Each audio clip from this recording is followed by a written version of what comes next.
அனைவருக்கும் வணக்கம். நம்ம இப்போ பாக்கியலட்சுமி சீரியலில் என்னெல்லாம் சுவாரஸ்யமான விஷயங்கள் நடக்குதுன்னு பார்க்கலாம் வாங்க. தான் பிள்ளைங்களோட வாழ்க்கை 2 பேரோட வாழ்க்கையும் கெட்டு போச்சுன்னு நினச்சி நம்ம பாக்கியா ரொம்ப வருத்தத்தோடு இருக்காங்க. கூடி சீக்கிரம் நம்ம செலியன் ஜெனி 2 பேரும் ஒன்று சேரணும். அதே சமயத்தில் நம்ம எழில் அமிர்தாவும் கணேசனோட பிரச்சனையை விட்டு வெளியே வந்து 2 பேரும் சந்தோஷமாக அவங்களோட வாழ்க்கையை ஸ்டார்ட் பண்ணணும் அப்படின்னு நீங்கள் நினச்சிங்கன்னா இந்த வீடியோக்கு ஒரு லைக் போடுங்க.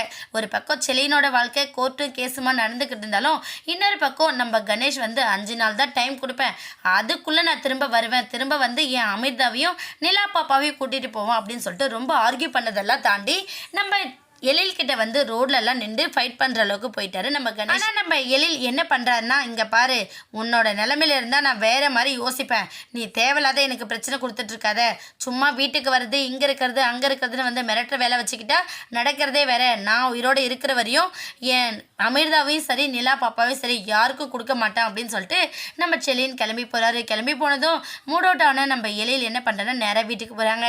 வீட்டுக்கு போனது தாத்தா கிட்ட, தாத்தா நான் போகிற வழியில் அந்த கணேஷை பார்த்தது மட்டும் இல்லாமல் எப்போ நீ அமிர்தாவையும் நிலா பாப்பாவையும் என் கூட அனுப்ப போகிற, நீ முடிவு பண்ணியா இல்லையா, என்னோட வாழ்க்கையை பற்றி யோசிச்சியா இல்லையான்னு சொல்லிட்டு தேவையில்லாமல் என்கிட்ட வழியில் நின்று பிரச்சனை பண்ணா.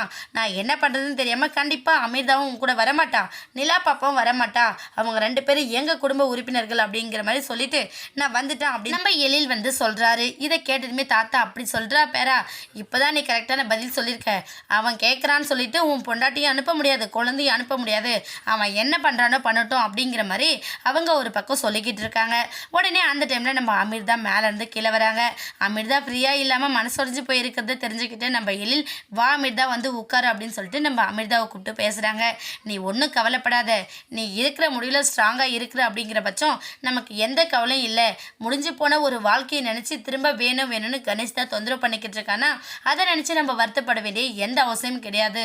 ஏன்னா கணேஷை இன்னைக்கு கூட நான் பார்த்து வார்னிங் கொடுத்து தான் வந்திருக்கேன். தேவையில்லாமல் அவனால் எந்த பிரச்சனையும் வரக்கூடாதுன்னு சொல்லியிருக்கேன்.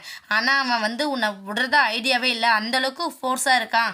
என்ன பிரச்சனை இருந்தாலும் நம்ம சேர்ந்து சமாதானப்படுத்திக்கலாம், நீ ஒன்றும் கவலைப்படாத, முடிஞ்சு போனதை நினச்சி வருத்தப்படாத அப்படின்னு சொல்லிட்டு நம்ம அமிர்தாவுக்கு ஆறுதல் சொல்கிறாங்க.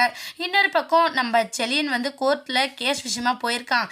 என்னாச்சு ஏதாச்சுன்னு தெரியல, தாத்தா ஃபோன் பண்ணாங்களா அப்படின்னு சொல்லிட்டு நம்ம எழில் வந்து கேட்க, அந்த டைமில் கரெக்டாக நம்ம கோபி, ஈஸ்வரி, செலியன், பாக்கியா எல்லாருமே வீட்டுக்குள்ளே வராங்க.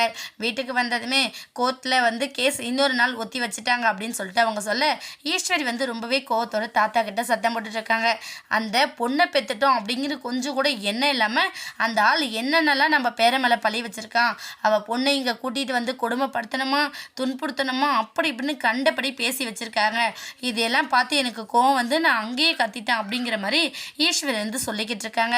கூடிய சீக்கிரம் இந்த பிரச்சனையெல்லாம் முடிஞ்சு எல்லாரும் ஒன்று சேர்ந்து சந்தோஷமாக வாழ போகிறாங்க. வெயிட் பண்ணி பார்க்கலாம்.